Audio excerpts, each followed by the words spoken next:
संगमनेर हादरलं, शाळकरी मुलीवर ॲसिड हल्ला. संगमनेर तालुक्यातील रणखांब परिसरात एकतर्फी प्रेमातून तरुणीवर हल्ला झाल्याची घटना ताजी असतानाच वडगावपान परिसरात एका अल्पवयीन मुलीवर ॲसिड फेकल्याचा धक्कादायक प्रकार आज दुपारी 2 वाजण्याच्या सुमारास घडला आहे. संबंधित विद्यार्थिनी ही वडगावपान येथील एका विद्यालयात इयत्ता 5वी शिक्षण घेत असून आज दुपारी शाळा सुटल्यानंतर हाडकेमळा येथून सायकलवरून घरी जात असताना एका अज्ञात तरुणाने तिच्यावर ॲसिड फेकले. ह्या हल्ल्यात मुलगी गंभीर जखमी झालेली असून स्थानिक नागरिकांनी तिला तात्काळ जवळच्या खासगी रुग्णालयात दाखल केले. डॉक्टरांनी प्राथमिक उपचार केल्यानंतर पुढील उपचारासाठी तिला लोणी येथील प्रवरा रुग्णालयात हलवण्यात आलेलं आहे.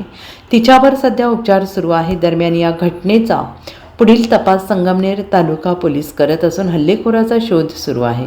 या घटनेमुळे वडगावपान परिसरात भीती आणि संतापाचं वातावरण पसरलेलं आहे. संशयित आरोपीवर कठोर कारवाई करण्यात यावी अशी मागणी स्थानिक नागरिकांकडून करण्यात येते आहे. Bureau report SBN Marathi, Sangamner.